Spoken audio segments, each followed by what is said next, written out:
పిల్లలకి నేను గారిని వేదిక మీదకి రావాల్సిందిగా కోరుతున్నాం.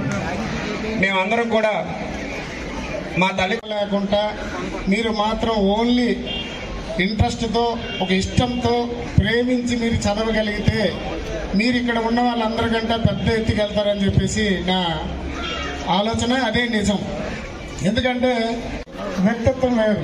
అంటే చదువుకొని పెద్ద పెద్ద పట్టాలు సంపాదించుకున్న వాళ్ళు కూడా ఈరోజు ఎటు కాకుండా రోడ్ల మీద తిరిగే వాళ్ళు ఉన్నారు. అలా అని చెప్పేసి చదువు లేనటువంటి వాళ్ళు కూడా చాలా పెద్ద పెద్ద స్థానాలకు వెళ్ళేటువంటి వాళ్ళు కూడా ఉన్నారు. అయితే దీన్ని వెచ్చిస్తున్నామా, పనికి వెచ్చిస్తున్నామా, అనవసరమైన తిరుగులకు వెచ్చిస్తున్నామా, సినిమాలకు వెచ్చిస్తున్నామా? రెడ్డి పావనయ్య గారు మేడం గారు ఒకసారి వేదిక మీదకి రావాల్సిందిగా కోరుచున్నాం. రెడ్డి పావనయ్య మేడం గారు. అయితే ఇక్కడ ఉపన్యాసాలు కాదు కానీ పిల్లలందరూ గుర్తుపెట్టుకోవాల్సింది జీవితం వస్తే మన పిల్లలకు వస్తే బాగుంటుందని ఆశించే ప్రతి ఒక్కరు కోరుకుంటాం. కానీ మీ దాంట్లో స్కిల్ లేదనుకోండి, అది రాదు. మొదటగా నేను రిక్వెస్ట్ చేసేది మీ తాలూకా స్కిల్ ఇంప్రూవ్ చేసుకోండి. కాలేజీలో చెప్పేది ఉద్యోగం, ఇండస్ట్రీ లేదు, వేరువేరుగా ఉంటాయి.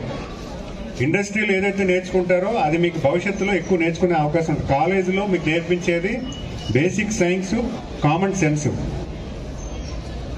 కొత్తది నేర్చుకోవడానికి అవగాహన కల్పించే విధంగా ఒక కామన్ సెన్స్ క్రియేట్ చేస్తారు.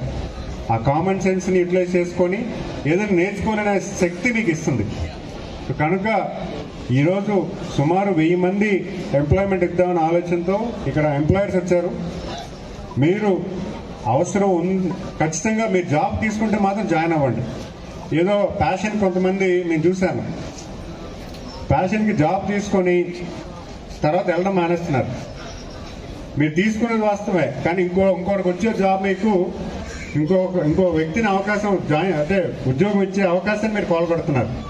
నిజంగా మీకు జాబ్ ఇంట్రెస్ట్ ఉండి చేస్తానంటే మాత్రం జాబ్ తీసుకోండి. దాన్ని పూర్తిగా యూటిలైజ్ చేసుకొని మీ తాలూకు స్కిల్ని కూడా ఎన్హాన్స్ చేసేలాగా మీరు చేసుకోండి.